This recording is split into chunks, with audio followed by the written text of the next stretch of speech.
Hey, how's it going, y'all? My name is Randy Steele. I'm Joel Forlines. This is Eat the Brick, Chattanooga's music and culture podcast.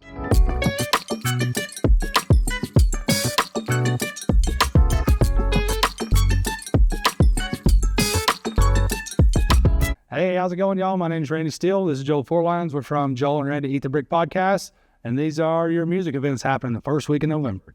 So November 9th, Nicholas Edward Williams is performing at the Wood Shop. That's on a Sunday. As far as roots American music, it doesn't get any more influential or better. And speaking of roots American music, every Tuesday, not only do we have the Cherry Street Jam, which is an open jam at night. It starts around 10 p.m. and it's always hosted by a different local musician in town. It's absolutely amazing. It's a gathering of musicians every week and electrified. Now, if we're talking about non-electrified, right before that, at Barrelhouse, we have Brother Randy Steele right here doing a bluegrass jam. And what I love about that specifically is it starts out being inclusive for everybody. They do jams from a bluegrass hymnal that he puts on the Discord and chooses for that week. And I've certainly come every week, and I'm not even a player, I'm a listener. So I think you would really enjoy both of those events on Tuesday and November 9th at the Wood Shop. Here's my picks. On Wednesday, on the 5th, November the 5th, they got the Women of Rock Showcase happening here at Songbirds. It's Jess Goggins, who I love to death, has put a great group of ladies, some of them from Atlanta, some of them from all over the place. Come, it'll be a great show.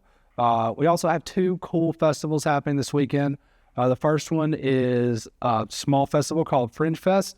It's happening in Barking Legs Theater. That's happening from the 7th to the 9th. They got 5 different stages, a bunch of stuff happening, so it'll be really cool to see all weekend. Starting on the 7th is the Hamilton County Fair, and it goes through the 9th. There's going to be a bunch of great music. Amber Carrington, Diamond Rio, really a bunch of great people. But it's one of those things that only happens once a year. It's a great experience. It's a great way to meet your neighbors because there's a lot of people from Hamilton County, City, Chattanooga just go just to hang out. So it's a fun family time. That's a great event. All 3 of these are great events, and you'll have a good time at all of them, I guarantee you. I think it's interesting to talk about, we're a couple of weeks out, but we do the research for the show a couple of weeks beforehand, so we're actually recording this a few weeks out and doing the research into trying to find shows that are happening in 2 or 3 weeks, as opposed to finding shows that are happening this weekend. Is it a little bit of a daunting task? A big daunting task, absolutely. We've gone to websites, we've gone to specific pages, and it is hard to find anything beyond the week of. Yeah, week of is where you find, it's almost like everybody advertises week of, right? Everybody's making plans. Now, I'm not from Chattanooga. I've lived here a little bit, but not as long as you have. Is that a Chattanooga culture thing? How can we get that to move forward? Do you have any ideas? I think to take that into 2 parts, because I definitely do believe it is a Chattanooga culture thing. I think anybody who sells tickets on a regular basis will tell you that Chattanooga is a last minute town. Okay. I know festivals feel that way for sure. I think the people who are booking events really do feel that way too, because I've hit a bunch of people up at shows and been like, what's pre-sales? And you get kind of the same answer from a lot of venues, and it's like, don't worry about pre-sales, man. Chattanooga is a last minute, town. And to break that down and how that affects a music community. It's important because a lot of people don't know what pre-sale versus door sale. And Chattanooga is a big last minute door sale town. It doesn't matter if you give a discount. It doesn't matter if you give incentive to merch. It doesn't matter what you do. It's hard to get people out ahead of time. And with booking agents, that makes it very difficult to be able to project what somebody's going to be able to do the night of. And that really kind of stutter steps the creative process when it comes to getting a show from idea to stage, And if you're right, it frustrates them. It drives them crazy. And so it just as a musician, but also as a huge avid Roots fan, get out there, get those tickets, get them early, so that you can not only support the idea of the show as it leads up to the stage, but also that you can get those shows back Because if you're selling 100 tickets right when you release the show, do you know how many better shows you're going to get in your local area? So, Yeah, that's true. anyway, I kind of had to. I wonder too, though. I wonder if that's something you can change in Chattanooga. Right. You know what I mean? Like, I don't know if it necessarily is something that just we as people in Chattanooga should adjust how we're doing shows or how we're looking at shows or considering those. Because in Chattanooga, I mean, how do you even change that? Because really what's happening is, I think it's indicative of all of the events that are happening, because it's real easy in Chattanooga to be like, what's going to happen? What's the weather like? Right. Let's not buy tickets to the outdoor festival until we see what the weather's going to be like. And then you're like, oh, well, the weather's great. Now we'll go. I think there's a lot of kind of factors that play into that. Geographic location of show. Is it across the river? Yeah. Et cetera. Yeah, for real. Yeah, absolutely. It was going to be like I got to drive an event where I would pay for parking. Right. I had to pay when I get in the door and pay for all this stuff. Those things kind of matter, I think. And they're just like little variables that play into people's decisions when they're going out. And so, like, I don't know, like for me, I try not to, well, you know how it is. Right. Try, being the operative word in this sentence, but I try not to worry about pre-sales and ticket shows, or pre-sales and ticket sales during shows.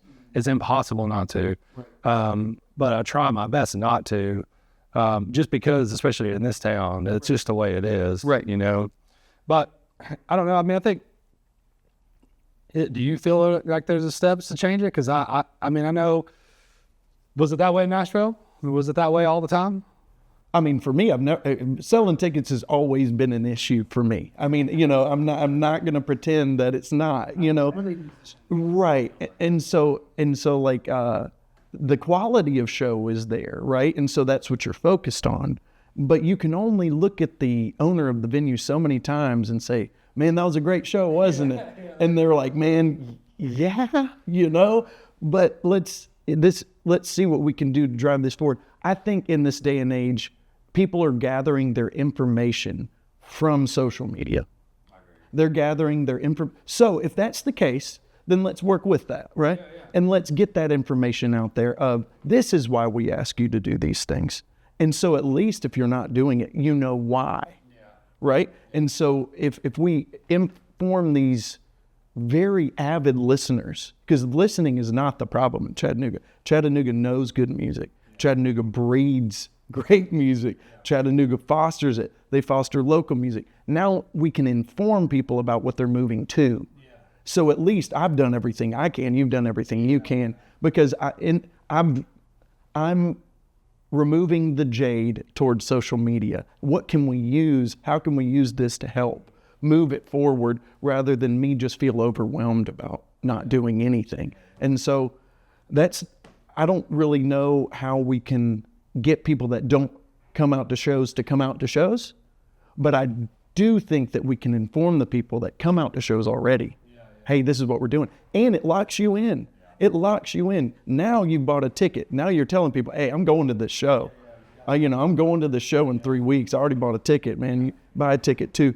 So I think that it's going to take everybody doing something. And that's been said 1,000 ways, 2,000 different times. But I won't stop simply because I perceive that level of urgency, but it's right now. It's right now. We can tell people, and this is how we're going to do it. Yeah. It's I think one of the things that you're talking about in that Joel tirade, which is what I decided to call. My bad tirades. No, it's not bad. It's great. That's what we're here to do. That's what we're here to do. Genetically bricked. It is like the prevalence of social media, how big of a role it plays just in trying to find shows. Because I know that we've talked about this in the past, but for me, I mean, that's the first place I go when I'm like, all right, I got a Friday night. What am I going to do tonight? I'm checking the venues that I normally go hang out at, or the places that I normally see, or the local bands that I know, or the people that I'm like, oh, I should go see this. I put that on the list, or I missed it in the last 2 times. But that's not really, there's not efficient for sure. Yeah. Yeah. Yeah. And there's all kinds of times that I've used that method and then found out about a killer show the next day that I would have loved to have been at. Right. So how does that fit with you? Like with your social media stuff, when you're putting things out, like as an artist or as a musician, how do you, like how soon out do you put your shows? Do you put them out weeks ahead of time, months ahead of time? How do you advertise those? As it's announced, when the venue and I agree, whatever that may be, whatever group I'm with, as we agree, hey, we're going to do this show on this date. Usually it's 3 months out. Yeah. We release it. I release it. I'm tagged and it's released. One of the 3 things.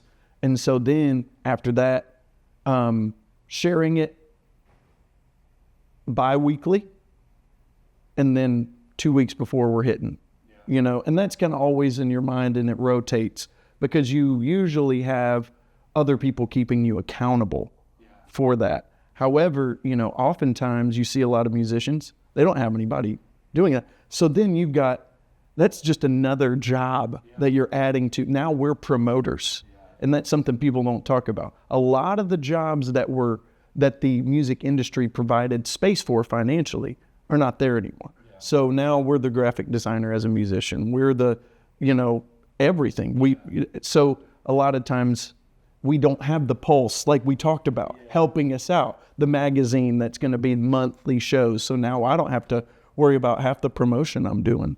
So with a lot of those things falling off since the advent of social media, what are we to do? Yeah, it's interesting. Just to kind of like expand on that exact same point. How much do you think, when it comes to show promotion, like how much do you think of the responsibility lies on the artist compared to the venue, compared to like local Chattanooga places who help push music? Like, there's a couple of different websites, like Sean's Happenings. Sean's Happenings around town. Sean has a great website. That's right. All right. How much responsibility is there on the band compared to the venue, compared to other like local agencies to promote? Right. I would say it's what brings to mind with Sean's Happenings around town. What brings to mind is Chattanooga Live Music on Facebook. So that was kind of in my experience of coming to Chattanooga. I would put, hey, we're coming to JJ's from Nashville. We're going to be playing a show. And Chattanooga Live Music would say, hey, tag us and we'll do that. Mark Herndon is a great guy. That's right. And then he would, from his, at the time, 11,000 people, he would promote that. Well, I would say percentage-wise, what I've been told is as an artist, I was led to believe I'm responsible for 100% of that. I don't think so anymore. The venue provides an innate crowd that loves that place. Right? That's the goal, for them to have a family unit of community of people, right? 50%. All right? So then that leaves 50% for me to promote, right? Well, if all of the cats that come into the venue are people that I know, then the venue hasn't done a good job of promoting that. And so it's a hard balance of like, if you have a low volume show, it's like, well, I mean, that's great, but where was the promotion for this show on the venue side? Where was, and there's no pointing fingers, because at the end of the day, I don't know these diagnostics, right? I don't know these numbers, but it does kind of get blurred when it comes to, hey, are you using those, 30,000 people that follow your venue to the best of your ability? Especially when they don't even know what genre of music I play when I get there, right? It's very interesting. I've been in that situation. I mean, how many times have you showed up to venues and none of your posters are there? Yeah, that's happened quite a few times. Right. And so it's like, well, even on a grassroots level, I'm giving you posters, not just a post, so. Yeah, it's, I've always thought, it's always surprised me that people don't just go full in on promotion. Like you want people to be at your shows. Why would you not just go as much promo as much as you can, as much as it's feasible? And even like, paid advertisements and stuff like that, I run those from time to time, depending on the show. And you know how it is, budget wise, it's hard to spend hard. I mean, you're scraping by to make $200 a night. If you do that, you're great. Just to give people an idea, promotion $50 minimum. Promotion's $50 minimum. Yeah, you're right. And so then you paid for the rental. Now what you got? Yeah, that's true. And it affects your algorithm in general. So like you kind of mess. It's weird. Right. But I've always been a heavy promoter. I remember when I was young, when I was in high school, it's like there was a show when the shows were happening. That was like the show. Everybody talked about it for like 2 or 3 weeks. Now, I lived in a small town, and it's a lot different than Chattanooga. There wasn't constantly shows happening. But I do still kind of feel like that does expand into a bigger model of the city where like in 2 weeks, the show's coming. Like, what's the show that's coming in 2 weeks? And like kind of everybody has that at some point in time. And like everybody has something that's happening in 2 weeks that they're like, I can't wait for that. Right. So, trying to make your event that everyone wants to be at is, well, it's hard, and it takes promotion. And it takes having a cool event. And I don't think I've ever hit it yet, but one day. Well, and it takes grassroots. It takes fans of the band doing that. Yeah. It takes people that really care, because behind every band that I've ever really said, for example, Donna the Buffalo. Okay, I saw these cats, been seeing these cats for years and years, and there's this energy behind it, right?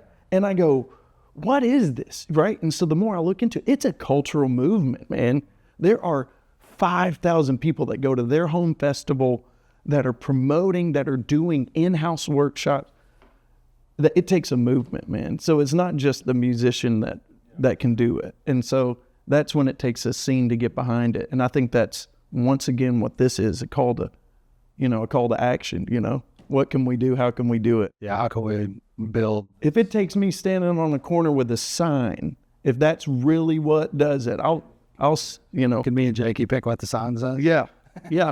Well, as long as it gets me to people to my shows, Well, what is it, free beer. What is an arrow? What was it? Elvis's promoter sold buttons that said, I hate Elvis. It said it in worse language, but yeah, he made money on, doesn't matter what it says, let's get them come out. That's an interesting, that's an interesting marketing strategies. Promise did the same thing. Promise sucks. Yep. Yeah. Anyway, all right. So back to the week. We never really started talking about it. This is what happens every time we've done this so far, is we get off on tangents talking about music because it's important to me. It's important to you. And I think it lets people know why we're doing this, dude. Why in the world are we, and having those little snippets of, hey man, this is why we need people to come out, all that stuff. It's so important. Yeah, it is. So there's a couple of things happening this week that I'm pretty excited about. We talked about it kind of at the very beginning, but there's a few things that are happening that are kind of once in they're annual, or they don't happen every weekend. One of those is the Hamilton County Fair, which this is the third time they've had it out there at the farm. What's it called? I'll think of it in a second. They've had it out there at the farm. This is the third year. The first 2 years, I bust all around. And it's a pretty fun little deal. And this year, I finally got to get put on a stage. So I'm pretty excited about getting to get put on the stage. It's like the pig wrestling stage or something like that, but... You took the Sturgill route. I'm not even on the main stage. That's right. But honestly, there's a bunch of really great acts. My favorite one being Amber Carrington, who, of course, you know as well. She's a good queen, and she's an amazing singer, and her band is amazing. So she's playing the big stage, which would be a really great fun show to go see. This weekend also has Fringe Fest going on, which is out at Barking Legs Theater. This is the second annual one, which means second rodeo, right? That's right.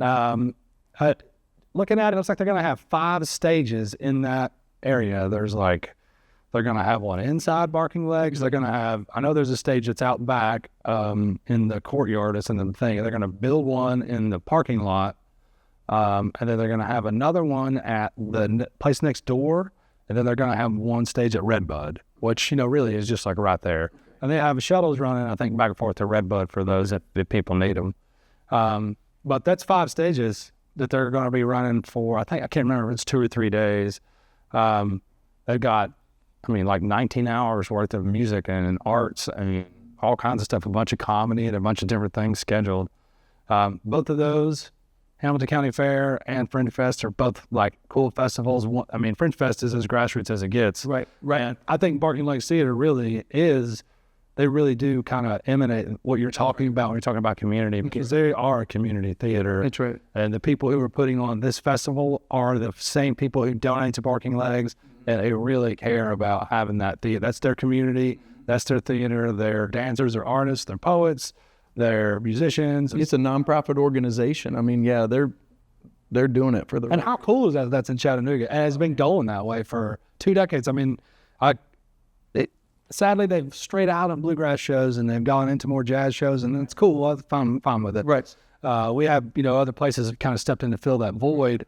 But man, when they used to have these bluegrass shows that were unreal, just unreal bluegrass shows. I saw Chatham County Line there. It was insane. What a great band. Insane. Yeah, to see in that venue. Oh, and that's where I really got introduced to the idea of a listening room, was there. The first time I could hear a pin drop.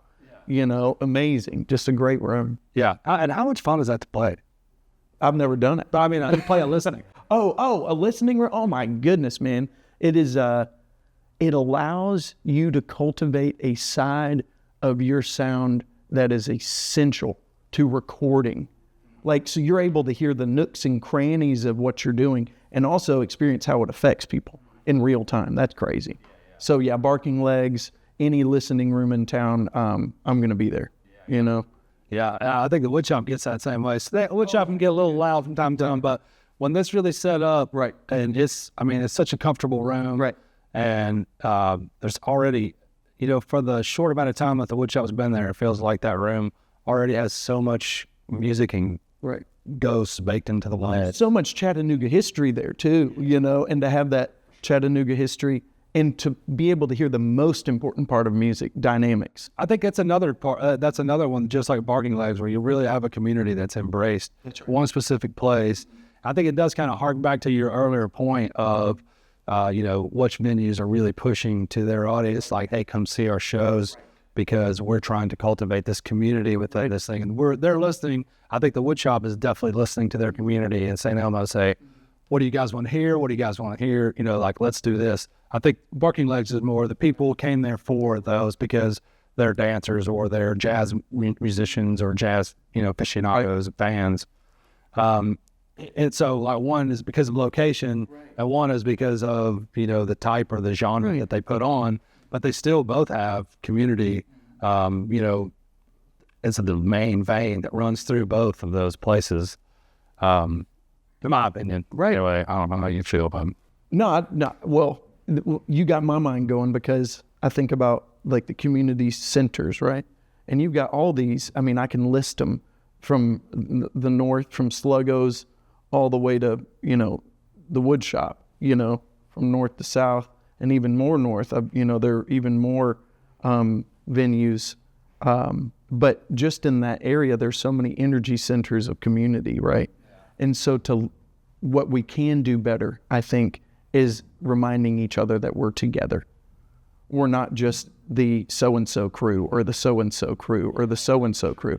And so that we can, that's fine. You don't have to go anywhere else just to be in communication with that. So there's no more, as least division as possible, because if we're communicating, now we're a unit. And I think what we're here to do is to remind Chattanooga that it's a unit moving together. And when you get logistics with communication, it's a beautiful flow. Yeah. Speaking of listening rooms, another one that I think is great is Songbirds. And Wednesday, that's one of the other picks. One of my other ones is Wednesday. I think it's November. I'm not going to guess which date it is. Wednesday. November the 6th, I think it is. They're doing Women of Rock with Jess Goggins, and she's got Carolyn Aiken coming. She's got a bunch of people. So I'm really excited to go see that too. That's going to be a fun show. That'll be a great listening room. They really have gotten Songbirds. I enjoy going to see shows there. I'm going to see a few. It's pretty nice. It seems initially when you first walk in the room, you're like, it seems a little weird because the stage is on one side and you're not in. But man, as soon as the show starts, it makes complete sense. And you're like, oh, this is perfect. Right. I'm so glad I'm sitting where I'm at, right? And the times of their shows are earlier. So for people that don't like to go to later shows, they really do a great job of saying, hey, we're going to do this at 8. Doors are at 7. We're not going to wait till 9. It's a Tuesday. We know what you need. And I think that's very mindful as a venue, because not everybody wants to stay out till 1 a.m. every day, you know? So, I mean, yes. I'm the 10 p.m. I'm like, I'll cut you the bed. I can't fight it anymore. I mean, you know, I'm going to wake up at 11 a.m. and I'm going to go to bed at 4 a.m., you know? It's just what it is. How many years did you fight it? Oh, my whole life. Yeah, until I moved to Chattanooga. And then I actually just talked to a guy. It's interesting this comes up. I was talking to a musician this weekend, and he's big name guy. And I just had to ask him. I met with him in Nashville, and I said, man, are you an early morning guy? He said, yeah. I said, does that hurt you as a musician? He said, absolutely. He said, it's the one thing that I wish I could change. I said, man, here I am giving myself crap about I'm a night owl, you know. Even when I worked at 6 a.m., I was going to bed at 3 a.m. It's just what's going to happen. And he said, don't fight it anymore, man. And I was like, yeah, that's right. You know, got permission, man. That's right. Yeah. Still gave myself crap when I woke up at 11:30. I'm sorry, 10:30. I am that guy though. Like, I'm the early riser. Right. But I love it getting up early, man. I love it. We got to have one guy in the band that's that, right? Because then 4 hours of work's done. And so it's like, dude, I already called that guy, this is what I need you to do. And so I'm delegated by the time it's noon, you know, by 3 different people, you know, so it works out. For me, like, and this is just on a personal note, but like, getting up early is my favorite practice time. Like, so I sit up, that's when I want to play. I can go to the side of my house where I don't disturb anybody, and or at least I think that. I'm probably disturbing the crap out of them. Put on some headphones, go through a bunch of practice, do a bunch of timing drills and stuff like that.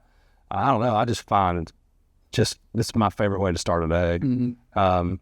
But I cannot stop. The same thing. I've gotten to the point where I'm like, there's no sense in fighting it. Right. I'm just going to get up early. Right. And I'm just going to be tired for a little bit, and then I'll go to bed. Yep. But I go to bed early when I can go to bed early. Mm-hmm.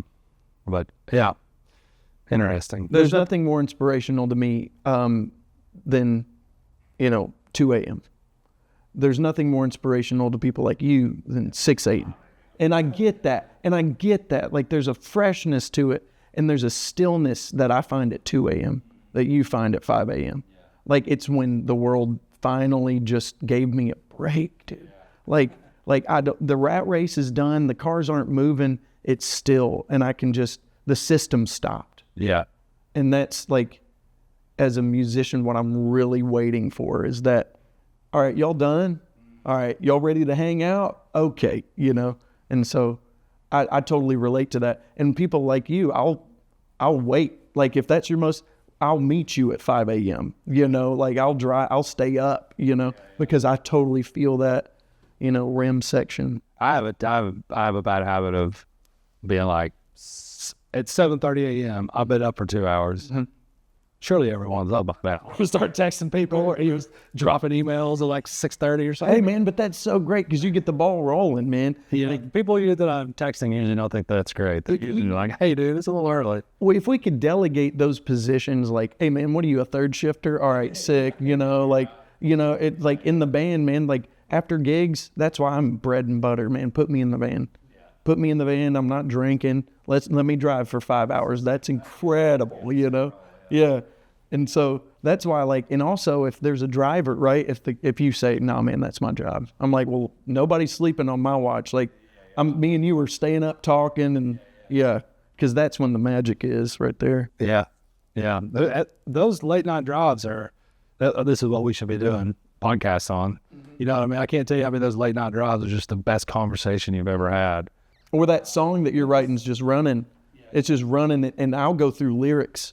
I'll just plug them in, and until they stick in my brain, I know it's not right, you know. I'll write a whole song. And you do a lot of songwriting in your car? All of it. Oh, really? All of it? All of it. Wow. All of it. Like, if it doesn't work as a road song, I can't write it. Oh, really? Because I'm on the road. Yeah. It's about movement to me. If it moves forward, if it has that, like, thing. Now, like, I've been called for songwriting sessions, but man, I don't think really any of the songs that I've written in songwriting sessions were like truly where I'm from. It was just being with the person where they were at. I understand. But if I can drive and it doesn't leave my head for 3 trips, it's a song. Oh, I gotcha. You know, that's like the old Willie Nelson style, right? Like, Willie Nelson was a whole that he would write a song, write it down, or no, he wouldn't write it down. That was it. That's it. I'm probably paraphrasing this, and I may be wrong. No, he wouldn't write it down, and he would say, "If you can't remember it, it's not worth writing," or something like that. Because me and Willie were born 2 days apart, and I relate. Yeah, 2 days. That's hilarious. No, but the way he thinks is the way I think. Any interview I hear of him, I'm like, yeah, that's it. And it might be he spent so much time in Nashville, you know, and I just picked up kind of those things. But I wasn't allowed to listen to him until I was 25. You know what I'm saying? Yeah, I wasn't listening to nothing until I was like 25. I'm a baby, dude. I know 650 hymns, and that's about it. Like the black book songbook that Nashvillians have, that was ours, you know. That's why I like bluegrass connects with me so much, is because all of those chord progressions, all of them.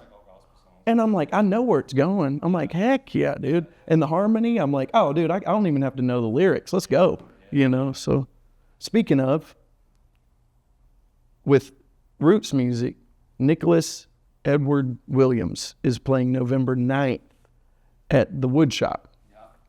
I met him around town, but I was at Sewanee Roots Revival in Florida, and he was playing down there. So anyway, when I saw him, in Chattanooga, I said, hey man, I saw the new quintet was playing that you have down there. He said, yeah, that's where I grew up. So he grew up around roots music, and that's what I heard when I first heard him play. So I would highly recommend that, November 9th. He's great. He also has a fantastic podcast called American Songcatcher. So if you never listened to it, you should go check it out. And then Restring Appalachia is his nonprofit, which is really just blown up and taken off in this last year. Gillian Welch gave him a guitar, I think, and all that. I mean, yeah, they've done some amazing work. The amount of people that they've helped is really staggering. And it started off with Hurricane Helene, and it's moved on. They went through the Kerrville, Texas floods, and have done all kinds of great work. That alone would be a great reason to go see Nicholas Edward Williams play, but he has such a golden tone voice. Like he's the kind of guy you want to listen to go to sleep. I mean, it's relaxing, it's mellow, his voice is great. He and I have been friends for a long time, so and I've really enjoyed hanging out, and I've played with him a couple times. I can't talk to you about nobody. Yeah. If I'm like, yeah, man, this guy, yeah, man, I'll play with him. I love that, man. I love how close all the roots musicians are in town, because that means support. Yeah, it is a kind of a big family. Yeah. It seems to be getting bigger and bigger, and more family, as with these Tuesday night. A lot of the Tuesday night things, like Nicholas comes to Tuesday night. So there's my other promotion. I know that you won't talk about it, but I'm going to talk about it at least every couple weeks. But the Tuesday night jam, Bluegrass, TennesseeJams.com, TNJam.com. They're all over every fan. I saw them sticker over. If you see the yellow circle sticker, just go to the website, get plugged in. I love what you're doing there, man. We have a Discord going on that really plugs everybody in, and you're doing a good job of staying current, where that's challenged me, the way you're doing that. You're not afraid of figuring out new ways to plug people in, and that's awesome. That's a really, hey, what's your medium? Do you use Instagram? Great. Do you use Discord? What about Facebook? What about, hey, do you need a number to dial? Here's an email. And I love that.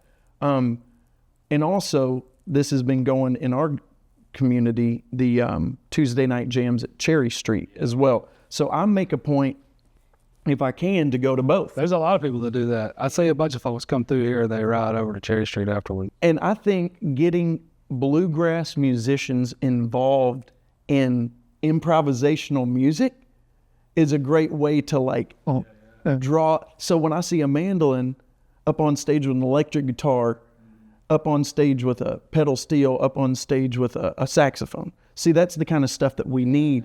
And so when I was there this past Tuesday, what I heard was, man, this is fresh music.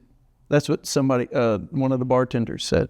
She said, this is fresh music. And it was simply because we're blending all of those into improvisational open conversation, which is my favorite kind of conversation. When you got a fella in overalls that sounds like a banjo talking, and then a guy in a three-piece suit, CEO, and then another guy covered in grease. I agree with everything you're saying, especially when it comes to moving what we, Chattanooga Music Scene forward, or trying to have a better music scene, or having more people come out to shows. What all does that take? Unfortunately, it does take effort from the musicians. Yes. That's not just playing music. You have to do some things you don't want to do, and we all have to do that. We're in a post-COVIDian era where before COVID, it wasn't trouble. Everything was moving. Everybody knew where to go. We were all, but I'm dead serious. We don't talk about it enough. COVID killed live music. And we are now figuring out how to reestablish that. And it's going to take extra work, because people got really comfortable in their living room and really comfortable behind a computer screen, where now opinions and ideas haven't been exchanged for two whole years. And so we're now continuing to get through that. So I think it would be silly I think everybody agrees with that. Obviously there has been, I think the numbers can show you there's been a drop in live music in attendance and everything ever since, all across the board, not just in Chattanooga's local scene. I mean, everywhere, in every single aspect of live music, you see a downturn. What turns that around? What steps would it take to turn those things around? Ask it in a better way. What is it that live music has that sitting behind a screen doesn't have? What is it that we have at live shows that is going on that you don't get from sitting or seeing the live show happen on your phone? Now, obviously, the easy ones are, the outside live experience. The sound on your cell phone's terrible. Listen, everybody, nobody records anything for it to sound like what it sounds like on your cell phone, right? Yeah, exactly. Please don't listen to our music on your cell phone. Yes. So, what does it take to does that experience, is it important? Does that matter to people anymore? Live music, does going to shows, there's obviously, what differences can we really push out to people to say, this is the reason why you should come to the show? Are there any? Sometimes I think it's important to tell people what would happen, where this is leading to. Do you understand that if you don't have live music, what would happen? And people have very recently forgotten, because half of the mania that people went through during the lockdown was not being in community with their people. Yeah. Dude, I went to JJ's 19th anniversary. There were the Kaijus playing there, the Bohannons were playing there, Lon Eldridge, everybody. Guess where I was? Outside, talking to people the whole time. You can hear the music, you can hear it going, but man, I'm here that's where I get the news. I haven't watched the TV. And because it causes me, as soon as I see a headline on Facebook, I close it out, because I want to hear it from the mouth of somebody. Yeah. If I'm reading it, no longer. No longer. Because I can tell bias here. I can tell if I'm reading it, it's just going to make me upset, you know?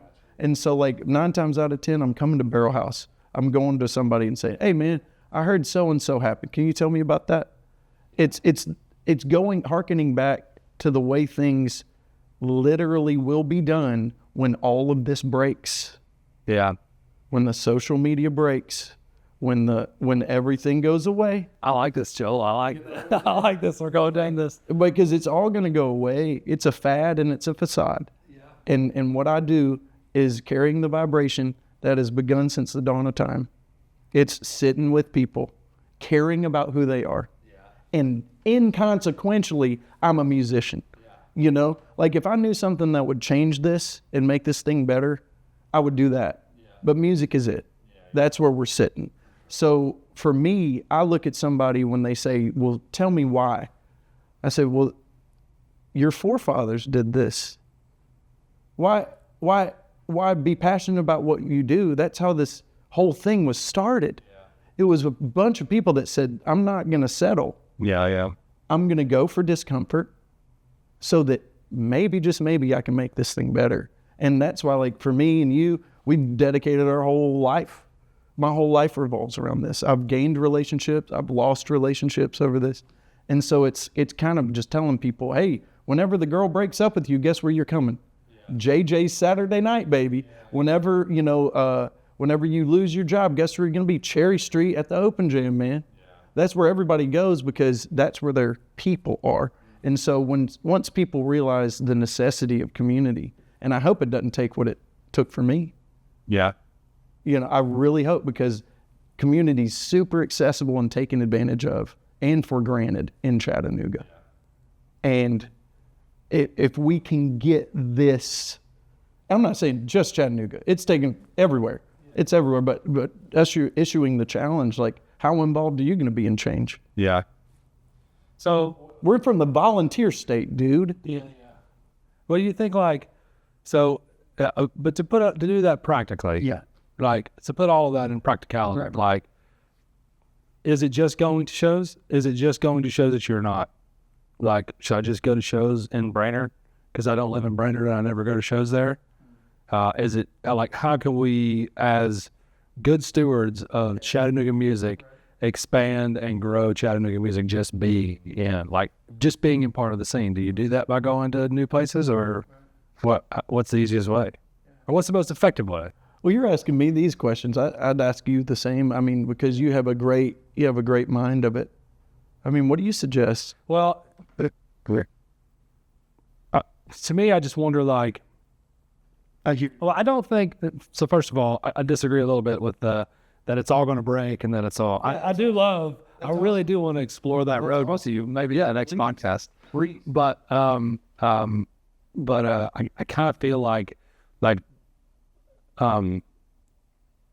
we do have a responsibility to build community here. And we do have a responsibility as stewards and music fans to go see shows or to try to expand. I personally am, and I think you, because we're trying to establish ourselves in this particular position, have a responsibility to go to shows that we wouldn't normally go to go to see, because we're trying to report back and say, this is live music and these are the events in Chattanooga that are cool. And that's our whole thing. Finding out about new bands, like talking to people, all that stuff. You don't do that by sitting in the same place. And you have to get uncomfortable, and you have to go to hang out places you don't want to hang out, or try out things that you didn't think. A lot of times you find out you do. I do want to hang out in this place. I didn't realize that until I came, you know. Like all the places in Highland Park, I have this weird thing because I worked in Highland Park for like 15 years. So I know what they were before. I remember when, you know, barbecue was Charlie's. I remember all of that, you know. And so, like, I haven't really spent that much time in Highland Park just because I still have it as this memory of what it was like 2005 and 2015 and 2020 when I was there. I think other people feel the same way. I can't tell you how many times I have a business in Red Bank. People talk to us all the time about, do you still get pulled over every time you drive down Red Bank? And, you know, like that issue, and that hasn't really been an issue in probably 10 or 15 years. You probably don't even know about it. Right? It's probably happened before you got here. But there was an issue at one point in time where you couldn't drive. You couldn't go 42. You would get pulled over. Wow. And you would get a $150 ticket, you know? Now, those days are gone. Luckily, all those people are out. But Red Bank still has this thing. People still, right? And it affects the businesses where people were like, I don't really know if I want to put a business on Dayton Boulevard because, you know, heavy police presence. People are scared to come through there, right? So, I mean, there is that thing of like, you do have to make yourself uncomfortable in order to get out and, you know, like expand what's in here to kind of come back and report it. So I think I will, like, practically for me, I will be going out to places and watching bands that I wouldn't normally go see, mainly because I think I think I have a responsibility. If we're going to do this thing correctly, if we're going to do this thing real, we have to at least see as much of Chattanooga music, events, and culture as we can. It can't just be what's happening on Main Street, you know what I mean, or what's happening at the Choo Choo. It has to be all of Chattanooga. Right. But I mean, I kind of challenge anybody who's listening, or, you know, if you want to be a part of that, do that. Go to a show that's not, that you don't know anything about. Go look it up and see. I had a great time listening to, I got in touch, there's a band called Dolphin Group, right? A Chattanooga band. Yes. I'm playing with them, and I didn't really know that much about them until they reached out. And I've been listening to a bunch of this stuff, and it's great. It's incredible. Yeah, it's really great music, and it's fun. It's, you know, it's outside of what I would normally listen to. But I had a great time just exploring their albums. I listened to them, and it's only just because they reached out and we had a connection. That's a failure on my part, you know what I mean, to not know about them. There's so many bands in Chattanooga. Yeah. So that's what I try to do, is try to get out and expand the knowledge of what it all is. So I think, like, practically that's what it takes, though, is it takes going out. If you want to have a better scene, you have to expand in your own mind what that scene is or what that is. So you have, like, if you don't like doom metal, go check out a doom metal show. And believe it or not, Chattanooga has an unreal metal scene. It's really, really great. And I hope we get to have Bobby Rayfield on here at some point in time talking about it, because it is. And I think that would be a great idea, you know, get those people that we're talking about, those Nexus people. Yeah. Well, I mean, Jakey's sitting right here. Jakey's one of them. I mean, fantastic hip hop artist, and he's doing something that's different than what you see a lot of people do, where he's really incorporating a lot of visual stuff. You'll be at a Jakey show, and a guy comes bouncing through in a big gorilla costume, or a Bigfoot comes walking through, or there's all kinds of random things. He had a guy with a vacuum cleaner on stage. Yeah, that was incredible. A little homage. That was awesome. So, you know, there's all kinds of ways to get involved, and not everybody has to do that. You know, what I love is two different, obviously, just from two differing opinions are sitting here trying to figure it out. Like, how do we do this together? Because there's so many different angles you can take. And like you said, the best thing that I can do is just go to a show. Just go to a show. Like bottom dollar. That's the best thing. Take your $10, and go give it to a show. Like, if you're gonna have one less beer, have one less beer. If you're gonna do it, you know, have those couple beers at the house, save you $10. Then boom. I mean, it's what I really want to tell people is, I do not know a single musician in town that is frequently in the local scene that makes their money just by live shows. Yeah, there's so many. We're all bivocational. And I'm quadrivocational. You know, I started making jerky at my shows. I mean, that's how few people are showing up. And I'm not trying to I'm just being honest. The live music scene does not pay the bills. No, there's no way. Yeah. When you see a musician in Chattanooga on stage, that's lifeblood right there. No, for sure. That's lifeblood. That's time that's not being reimbursed. That's dreams that might not come true being put on the line for you so that you can be entertained. And that, dude, I tear up a lot of times when I'm at shows, because I know what it takes, that guy. I know the mental struggle that is just to get on a stage. We don't want to get on it. I didn't want to get on a stage, dude. I just want to play music, man. Like, I don't want to I didn't want any of it. I just want to play music. And so to be able to support somebody that just wants to get out there and play music, That's what I'm here to do, man. $10 so a guy can accomplish his dreams. What? Any day of the week, you know? And so I don't know how much more I can put into words other than you're paying that guy's lighting bill. Yeah. Like, how many dentists do we go to that we know? A lot. So that we can support him by giving him our $900+ Well, I'm asking you for 10. And I put my life on the line. There's no hobby. This is my life, you know. And these guys, I'm one of 500 musicians in Chattanooga. And who are we to put what's like? Who are we to put a hierarchy on the value of life? You know, that guy's given his whole life, and he's a person, and that's powerful. I don't care how he sounds. Never have. If he's giving it all, dude, I'm there. I am there, you know. Well, if he sucks, I'm in the back. You know, I'm still paid. I'm still paying, you know what I'm saying? I'm still paying, you know. It's so good, man. And because they're gathering points of culture. That's real culture.